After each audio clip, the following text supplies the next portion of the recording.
Well, I'm really thrilled to be here, visiting from Washington State and the West Coast of the United States. I work in what's called the Pacific Northwest National Laboratory, which is a national research laboratory. It's not affiliated with a university so much as just a research institution funded through grants. I'm going to tell you about what I believe is collaborative analytics in tools that support that. So the themes of the conference really spoke to me as I read about it first on the Twitter site, and I was like, this is what my research has become in the last year. In a lot of research and a lot of funding is really focusing on step one of taking the piles and piles of data and processing them. For my field, this may be something like metagenomic sequence assembly or transcription quantitation through RNA-seq, but it's just the rote processing of data. A lot of that has gone into high throughput, parallelization, but that's most of the focus. There has been less focus on steps 2 and 3, which is data discovery, data exploration, hypothesis testing, sharing your hypotheses with someone else so they can test them, right? And that's what my group is collaborative as a national laboratory. We have dozens, if not 100 collaborative projects every year. And that's my bottleneck. And so I started to change my research to focus on that. We came out very recently with a tool which we call active data biology, and it has the vision of this. Every researcher in a team has a suite of tools that they use to analyze and explore their data.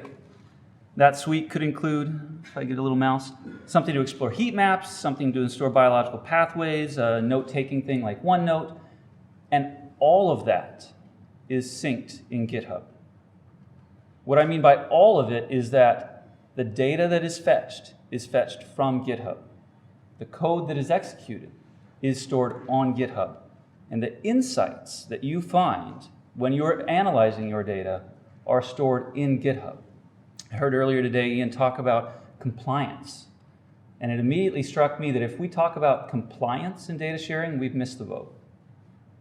It means that our tool isn't generated for sharing, and we're asking someone to do something afterwards. What we need is a tool that is generated for sharing. And the software engineers figured this out 30 years ago.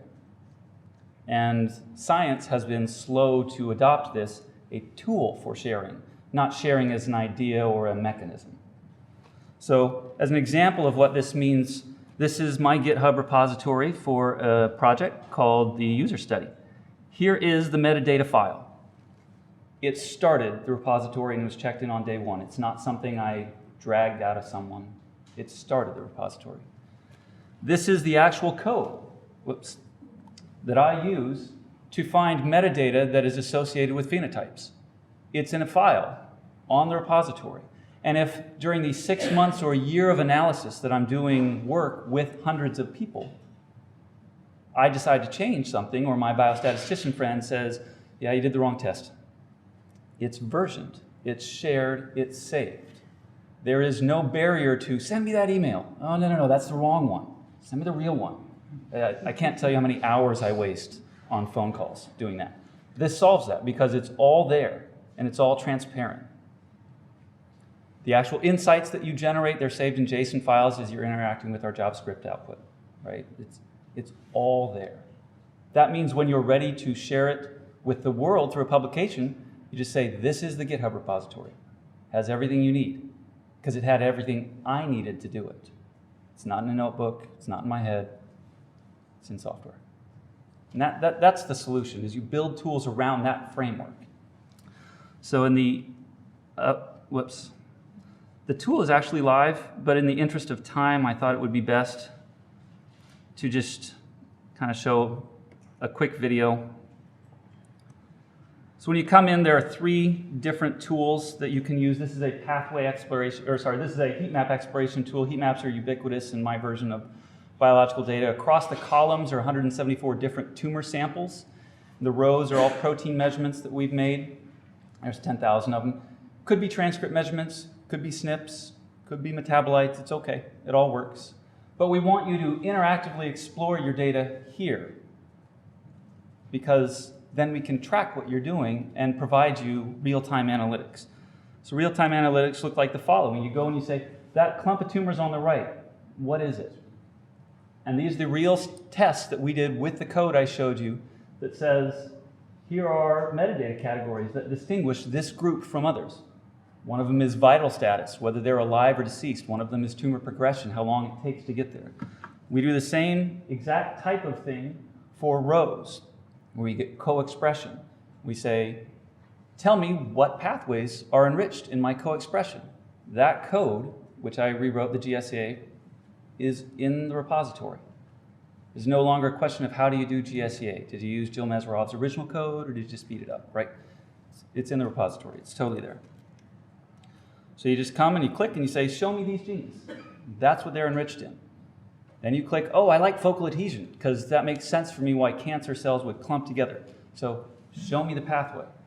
And it shows you the pathway. And then you say, oh, myosin light chain kinase. I know that one. Show it to me. And it shows you the data. And you're like, extracellular matrix, that sounds like something I should look at. But it has like a dozen proteins. Which ones did you find? So you click it. And it shows you, here are the extracellular matrix proteins we found.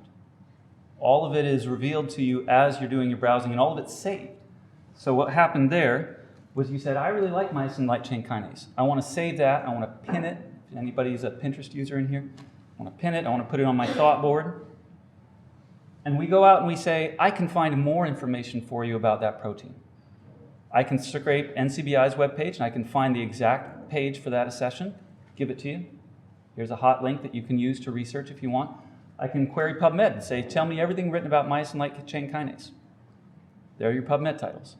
I could augment that search and say, tell me everything about that and cancer, or that and any other disease, or that and any environmental condition you may want. And it's all just being served for you proactively.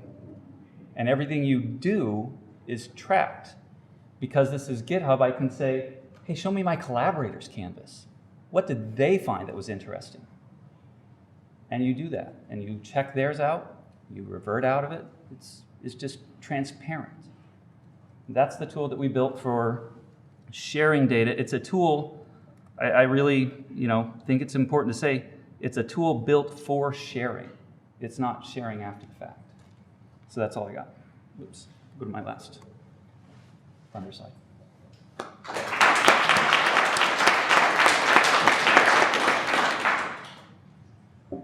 Does anyone have any questions? Yeah. Stephen? I didn't get where the computation was actually happening. Is it happening on the cloud? So we have a server that's a virtual box, and it takes this file and the R and computes. And so the actual computation happens in real time as you're doing the analytic, but it's all stored. Go ahead. So GitHub or Git? So it operates on GitHub, although because the interaction is the same if you were to stand up a local Git server if your data was too private to share through GitHub. Exactly. Yep. So if you had clinical data and you were the company Genentech, you would put this on your internal do not touch Git server. It would be the exact same. Fantastic. Excellent. Thanks again. Thank you.